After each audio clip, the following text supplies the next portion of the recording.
Esta denuncia, que para mí es una bomba que va a revelar no solamente que hubo fraude en la primera y en la segunda vuelta. ¿En la primera también? Así es, por supuesto que sí, sino que también ha habido fraude en los últimos procesos electorales cuando se ha incluido a personas fallecidas en lo que es el padrón electoral, donde se consigna únicamente a personas como votantes activas, que quiere decir que únicamente pueden existir personas vivas, y para ello en la RENIEC... Personas vivas, personas mayores de edad y personas con nacionalidad peruana. Mayores de edad, sí, porque ahora ya se amplió el ámbito de denuncia que vamos a hacer, porque ahora ya no solamente cuestionamos la existencia de personas fallecidas hace muchos años y que siguen apareciendo como votantes activos, sino también que hay personas que han cancelado su nacionalidad hace muchos años, han renunciado a ella, han hecho el trámite, pero siguen apareciendo como votantes y han aparecido en este padrón electoral. Lo mismo con menores, ¿verdad? Así es. Hay un caso, por ejemplo, concreto que tenemos del año 2015, un fallecimiento del 2015, y no tiene multas, Beto, en la elección del 2016. ¿Lo cual significa? Que esta es una persona muerta a la que le han hecho votar. Es un difunto que cumple con su deber cívico siempre. Que siempre ha cumplido con su deber puntualmente. El 2016, luego cuando se hizo el referéndum, cuando se eligió a los congresistas el 2020, en la primera vuelta, bueno, que no falla nunca. No falla nunca. Entonces, los muertos sí votaron, Beto. Y eso está probado y demostrado. De hecho, ya. Cuando nosotros lo denunciamos, salieron a decir que no, lo que pasa es que el padrón se cerró un año antes, entonces como hubo pandemia, hubo más muertos que de costumbre y por eso es que aparecen en el plan. Pero es falso, porque hay muertos de hace muchos años. Así es, Beto. Así es. Hay muertos de muchos más años y por eso es que nosotros denunciamos la existencia de una organización criminal enquistada en el sistema electoral. No puede haber fraude, Beto, a este nivel si es que no están comprometidos desde la RENIEC, desde el Jurado Nacional de Elecciones y desde la OMP. Justamente el señor Arturo Arriarán, en el reportaje de Claudia Toro, explicaba que algo de esa naturaleza no puede haberse hecho sino desde dentro de una gran organización. Un partido político no lo puede haber hecho. Ni tan solo, digamos, Vizcarra, al que le echamos la culpa de todo este complot para lograr impunidad en un próximo gobierno, ni él. Tienen que haber participado, y tal o cual lo hemos denunciado, integrantes de la RENIEC, del Jurado Nacional de Elecciones y de la OMP. Y la denuncia que he interpuesto el día domingo la voy a ampliar ahora contra Bernardo Pachas. Porque él ha sido jefe interino de la RENIEC. Y resulta que tanto Bernardo Pachas como Roberto Montenegro y Piero Corvetto estuvieron en la RENIEC cuando se hizo este padrón electoral. Y estas mismas Piero Corvetto de la OMP estuvo primero en RENIEC. Previamente estuvo en la RENIEC. Con Dina Boluarte, nada menos. Así es, con un cargo. Como una candidata a la vicepresidenta, es impresionante. Con un cargo de jefe de asesores que se encargaba del padrón electoral, Beto. En ese mismo instante también estaba Roberto Montenegro en el área de informática. Y también estaba Bernardo Pachas como jefe interino de la OMP. Han hecho un enroque, entonces. Han pasado ahora a OMP. Cuando ha llegado ese padrón zombie, ese padrón con un bolsón de fallecidos, ellos en la OMP eran, ¿no? Ahora Piero Corvetto, jefe de la OMP, Bernardo Pachas como el jefe de la parte operativa, el que organiza todas las elecciones, y Roberto Montenegro en el área de informática. Esta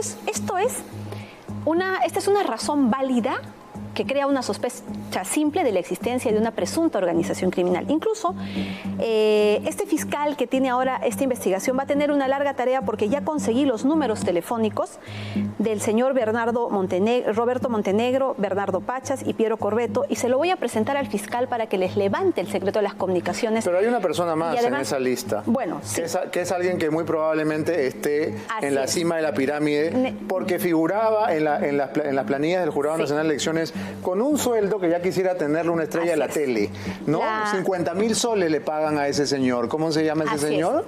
El señor Fernando Tuesta es una persona contra la que también voy a tener que ampliar esta denuncia. ¿Por qué sospecha de Tuesta? ¿Por qué? Porque él ha participado, ha estado en la RENIEC en esta etapa. Hay muchas llamadas telefónicas que él ha hecho. La persona que me ha entregado todos estos números me ha dado cuenta de una serie de llamadas telefónicas. ¿Vas a solicitar el levantamiento del secreto de las comunicaciones para ver llamadas entrantes, salientes y mensajes? Pero lo más importante para mí es ver el impacto de celdas, porque incluso cuando las personas no se comunican o no entra una sola llamada de teléfono o a tu teléfono, el impacto a las antenas operadoras dan cuenta si esas personas se reunieron, cuándo y con quiénes se pueden haber reunido en el tiempo. hay suficientes razones para establecer que aquí hay la posibilidad de investigar una presunta organización criminal que ha operado en el tiempo, Beto. Y por varios motivos, ahora ya hay puntos concretos en los cuales se tiene que centrar esta investigación. Cuando revisamos nuestra historia reciente, Jenny, en las elecciones congresales del 2020 hubo un fenómeno electoral, el fenómeno del FREPAP. Nadie podía creerlo, pasaron por debajo del radar, no estaban en ninguna encuesta y fueron una bancada mayoritaria, gigantesca. Los pescaditos la rompieron y luego desaparecieron. Lo mismo ha pasado con el Partido Morado. Y el Partido Morado, no me dejarás mentir, sacó a los dos congresistas más votados del país. Así es. Alberto de Belaúnde y Daniel Olivares, que ahora sale amonestando a Mávila Huertas. Bueno, esa votación, ¿no?, abrumadora, mayoritaria, podría haber sido un globo de ensayo para que en esta elección los morados se la llevaran en bandeja. Pero el factor Sagasti les malogró el papel. Cambió el ajedrez político, ¿correcto? Y la base de datos probablemente que tenía DNI, foto, código verificador, huella, fecha de emisión del DNI, seguramente tuvo que pasar a otras manos para hacer posible este fraude. Porque obviamente Sagasti había destruido toda posibilidad de que el Partido Morado pueda llegar. O sea, esta era para Guzmán y se le quemó el pan en la puerta del horno. Esa es la sospecha que yo tengo, porque el que tiene la base de datos, recuerden, amigos, en todo el Perú hay alguien que tiene, lejos de las autoridades, una base de datos con el DNI, firma, foto, huella, código verificador y fecha de emisión del DNI de todos los peruanos. Ese que tiene esa base de datos, ese puede hacer el fraude en conjunto con estas personas que nosotros suponemos integran una organización. Me viene a la mente la figura de Dina Boluarte, funcionaria de RENIEC, que no existía en la política nacional y de pronto le dieron el puesto de vicepresidenta. ¿Qué mérito tuvo? Gran pregunta. ¿Qué pudo entregar ella? Aquí esta organización criminal operó, ¿ya?, según nuestra tesis, en la RENIEC. Si cae en la RENIEC, Beto, cae todo este proceso electoral, pero se va a saber lo que ocurrió en el pasado. Yo me pregunto, ¿qué tuvo en las manos Dina Boluarte para que le den nada más y nada menos el cargo de prácticamente ser presidenta del país? Ella es funcionaria de la RENIEC. En su cargo, ¿a qué tipo de información tuvo acceso? A todo, pues. A todo. ¿No te acuerdas que Vladimir Cerrón tenía 2 DNIs? Así es. ¿No te acuerdas que la mujer... La RENIEC es un carnaval. La esposa de Cerrón, en su DNI, que no sabemos si es cubana o peruana, porque seguramente todavía es cubana. Así es. En su DNI aparecía nombre de la madre, Vladimir Cerrón. Ese tipo de cosas hacen ver que la RENIEC es un carnaval.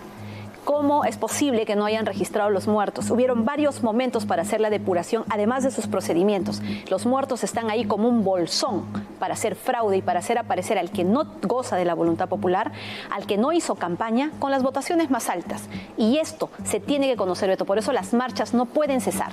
Las marchas tienen que enfocar hoy al Ministerio Público como una esperanza en este sistema de criminalidad organizada. Por eso es que Olivares sale tan desesperado a gritonear a Mávila en su propio programa y ella se queda calladita. Él está muy nervioso con la RENIEC. Y ella calladita. Él está muy nervioso con la RENIEC. Está nervioso porque entonces cae todo. Cae todo, porque yo te pregunto, el señor de Belaúnde, mi colega, que venía de un congreso cerrado, que no hizo ningún mérito, nada bueno hizo en su gestión. El más votado del país. El más votado del país. Yo quisiera saber cuántos muertos pueden haber votado por el señor de Belaúnde, porque es inconsistente, insostenible que él haya sido el más votado. Y eso mismo ha ocurrido con otras personas que tienen privación de su libertad y salen los más votados. ¿Y quién ha sido el más votado en esta elección? El que sabía que iba a ser el más votado. ¿Quién ha sido? Martín Vizcarra. Pero claro. O sea, hay mucho que se va a revelar con esta denuncia. Por eso yo quiero saludar a la doctora Mirta Elena Medina Seminario y al doctor Chávez Cotrina, que son fiscales que no se casan con nadie, Beto. El mismo día o al día siguiente, yo interpuse esta denuncia el domingo a las 3. Ayer, el 21, el primer día, firmaron esta resolución, que pudieron haberse demorado un mes, un año, quién sabe, como lo hace Zoraida, ¿no? Pero ellos saben han cumplido todo lo que con su está en deber. juego, probablemente. Todavía hay fiscales probos. Hay fiscales, que no se dejan digitar. Y en criminalidad organizada los hay, y muy valientes. Y yo espero que se revele todo esto. Mañana voy a presentar un escrito ya, otra vez, con un DNI concreto, y que demostramos que ha fallecido el 2015 y que no tiene multas el 2016, en el referéndum, en las elecciones congresales, no tiene multa. Es decir, es un muerto que sí votó. Es un muerto cumplido. Cumplido. Los muertos que cumplen con su deber cívico y siempre votan, ¿no? por el candidato que han preparado. Así es. Porque claro, en este caso, nuevamente, pasó debajo del radar, no figuraba en ninguna encuesta. Es exactamente la misma fórmula que los pescaditos en el 2020.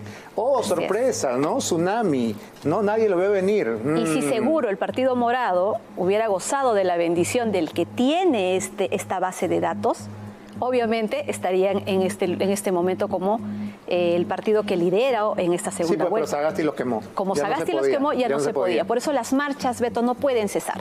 Las marchas, aún así al caballazo nos quieran imponer a Pedro Castillo, no deben cesar, porque investigaciones como esta ya están en curso. No hay manera en que archiven o no quieran investigar. Vamos a presentar a partir de mañana, día a día, un nombre concreto con DNI que demuestra que los muertos sí votaron.